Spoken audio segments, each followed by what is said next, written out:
Hello friends. आज के इस एक्सप्लेनर में चलो एक बहुत ही फैसिनेटिंग टॉपिक पर बात करते हैं, ब्यूटी, ब्रेन्स और इनके पीछे छुपे हुए वो सारे बायसेस जो हमारी सोच को शेप करते हैं। चलो इस लाइन से शुरू करते हैं। आई एम श्योर ये लाइन बहुत सी वुमेन के लिए काफी रिलेटेबल होगी, है ना? ये एक ऑटोमेटिक रिफ्लेक्स जैसा बन जाता है। पर कभी सोचा है ये आदत आखिर आती कहाँ से है? तो इस सेक्शन में आओ एक्सप्लोर करते हैं कि आखिर क्यों इतनी सारी ब्रिलियंट और केपेबल वुमन अक्सर खुद को छोटा महसूस करती हैं, जैसे उन्हें अपनी ही स्पेस में एग्जिस्ट करने के लिए माफी मांगनी पड़ रही हो। इसको कहते हैं दी अपॉलजी रिफ्लेक्स, और ये बेसिकली एक सबकॉन्शियस डिफेंस मैकेनिज्म है। एक डर है कि कहीं हमारी प्रेजेंस, हमारे आइडियाज या हमारी लुक्स टू मच न हो जाए, तो इससे पहले कि कोई और अनकंफर्टेबल हो, हम पहले ही सॉरी बोल देते हैं। और पता है क्या, ये फीलिंग सिर्फ पर्सनल नहीं है, इसका रिफ्लेक्शन हमें पॉप कल्चर में, खासकर मूवीज में हर जगह दिखता है। सोचो 2000 की फिल्म मिस कंजीनियलिटी के बारे में। ग्रेसी हार्ट एक super competent, tough FBI agent है, लेकिन अंडरकवर जाने के लिए उसे एक ग्रेसफुल ब्यूटी क्वीन बनना पड़ता है। फिल्म का अंडरलाइंग मैसेज क्या है? यही ना कि प्रोफेशनल कॉम्पिटेंस यानी ब्रेन्स और फेमिनिटी यानी ब्यूटी एक साथ एग्जिस्ट ही नहीं कर सकते। लेकिन फिर आई Elle Woods in Legally Blonde और उसने इस पूरी सोच को चैलेंज कर दिया।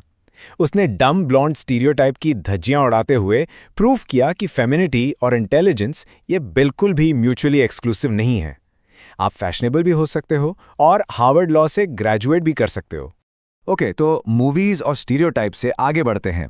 इस सब के पीछे आखिर साइंस क्या है? हमारा दिमाग इन चीजों को प्रोसेस कैसे करता है? Let's find out. ये सब शुरू होता है एक चीज से जिसे कहते हैं द हेलो इफेक्ट। ये एक साइकोलॉजिकल फिनोमेना है जहां हम सबकॉन्शियसली अट्रैक्टिव लोगों के साथ पॉजिटिव क्वालिटीज जोड़ लेते हैं। अगर कोई गुड लुकिंग है तो हमारा दिमाग ऑटोमेटिकली मान लेता है कि वो इंटेलिजेंट, ऑनेस्ट और कॉम्पिटेंट भी होगा। इसी कॉन्सेप्ट को 1972 की एक लैंडमार्क स्टडी ने नाम दिया फिजिकल अट्रैक्टिवनेस स्टीरियोटाइप, या जिसे what is beautiful is good effect भी कहते हैं। इस स्टडी ने प्रूव किया कि हम अट्रैक्टिव लोगों को नेचुरली ज्यादा सोशली डिजायरेबल, ज्यादा सक्सेसफुल और आमतौर पर एक बेहतर इंसान मान लेते हैं। और इसके ना बिल्कुल रियल वर्ल्ड एडवांटेजेस हैं। रिसर्च दिखाती है कि अट्रैक्टिव लोगों को बेटर जॉब्स और प्रमोशंस मिलते हैं, उनकी स्टार्टिंग सैलरीज हाई होती हैं, लीगल सिस्टम्स में उन्हें फेवरेबल ट्रीटमेंट मिल सकता है और उनके पास रोमांटिक पार्टनर्स की भी ज्यादा चॉइस होती है। लेकिन अब आती है स्टोरी में एक ट्विस्ट। ये ब्यूटीफुल इज गुड वाली बात हमेशा सच नहीं होती, स्पेशली जब बात वर्क प्लेस पर वुमेन की आती है। चलो इस कॉम्प्लिकेशन को समझते हैं। तो यहाँ सवाल ये उठता है, क्या ये सारे फायदे हर सिचुएशन में अप्लाई होते हैं? क्या प्रोफेशनल लाइफ में ब्यूटीफुल होना हमेशा गुड है, खासकर जब एक औरत लीडरशिप रोल में है? और यहीं पर ब्यूटी इज बीस्टली इफेक्ट सामने आता है।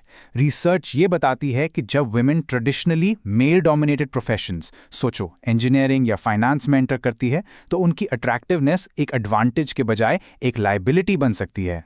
अब ऐसा होता क्यों है? देखो, लीडरशिप रोल से हम आमतौर पर एजेंटिक या मैस्कुलिन ट्रेट्स एसोसिएट करते हैं, जैसे असर्टिव होना, कॉम्पिटिटिव होना। और विमेन से क्या एक्सपेक्ट किया जाता है? कम्युनल या फेमिनिन ट्रेट्स, जैसे नर्चरिंग होना, वार्म होना। और अट्रैक्टिवनेस इस फेमिनिनिटी की परसेप्शन को और बढ़ा देती है। इस पूरे फिनोमिनन को हालमन का लैक ऑफ फिट मॉडल बहुत अच्छे से समझाता है। ये मॉडल कहता है कि जब एक वुमेन के फेमिनिन ट्रेट्स और एक लीडरशिप रोल के लिए ज़रूरी मैस्कुलिन ट्रेट्स के बीच एक मिसमैच होता है, तो उसे पोअरली इवैल्यूएट किया जाता है। लोगों के दिमाग में एक ब्यूटीफुल वुमेन एक टफ लीडर के रोल में फिट नहीं बैठती। तो वर्क प्लेस में इस सब का नतीजा क्या निकलता है? एक क्लासिक डबल बाइंड, एक ऐसी कैच-22 सिचुएशन जहां से निकलना बहुत मुश्किल है। यही है वो फेमस डबल बाइंड। कॉम्पिटेंट दिखने के लिए वुमेन को मैस्कुलिन तरीके से एक्ट करना पड़ता है, लेकिन फिर उन्हें बॉसी या अनलाइकेबल कहकर पेनलाइज किया जाता है। और अगर वो फेमिनिन तरीके से एक्ट करती हैं तो उन्हें इनकॉम्पिटेंट या नॉट लीडर मटीरियल समझ लिया जाता है। So what's a woman supposed to do? इसी लैक ऑफ फिट और ब्यूटी इज बीस्टली इफेक्ट के बेसिस पर एक रिसर्च थेसिस ने ये हाइपोथेसिस प्रपोज किया कि एक वुमन की फिजिकल अट्रैक्टिवनेस उसके मैनेजरियल रोल्स में प्रमोशन के चांसेस को नेगेटिवली इंपैक्ट करती है। मतलब जितनी ज्यादा अट्रैक्टिव उतने कम प्रमोशन के चांसेस। Crazy right? लेकिन रुको, अब यहाँ कहानी बहुत इंटरेस्टिंग हो जाती है। जब इस हाइपोथेसिस को एक्चुअल डेटा के साथ टेस्ट किया गया तो रिजल्ट्स काफ़ी सरप्राइजिंग थे। स्टडी को अट्रैक्टिवनेस का एम्प्लॉयमेंट आउटकम्स पर कोई सिग्निफिकेंट बुरा असर नहीं दिखा, डेटा ने इस पुरानी थियरी को बेसिकली सपोर्ट नहीं किया। तो इसका क्या मतलब हुआ? इसका मतलब यह है कि सिचुएशन इतनी सिंपल नहीं है और शायद चीज़ें बदल रही हैं। ये पॉसिबल है कि 21st सेंचुरी में जैसे जैसे ज़्यादा वुमेन लीडरशिप रोल्स में आ रही हैं, सोसाइटी उन्हें एक्सेप्ट कर रही है और ये पुराने बायसेस धीरे धीरे कमज़ोर पड़ रहे हैं। तो इन सारे स्टीरियोटाइप्स, बाइसेस और मिक्स सिग्नल्स के बीच हम आखिर कर क्या सकते हैं? वेल, इसका जवाब शायद हमारे अंदर ही है। असली मेकओवर नए कपड़े या नए बाल नहीं है। असली मेकओवर उस इनर मोनोलॉग को ठीक करना है। ये डिसाइड करना कि आप वर्दी है, चाहे कोई कुछ भी कहे।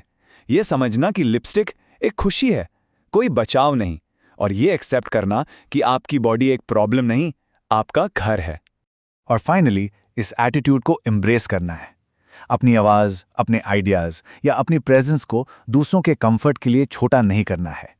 ये कहना है, मैं यहाँ कंट्रीब्यूट करने आई हूँ और मैं चुप होकर नहीं जाऊंगी, क्योंकि आपकी आवाज़ और आपके ब्रेन्स दोनों बहुत मैटर करते हैं। तो मैं आपको इस सवाल के साथ छोड़ जाती हूँ।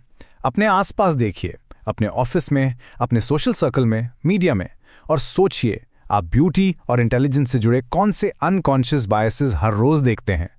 Thanks for watching.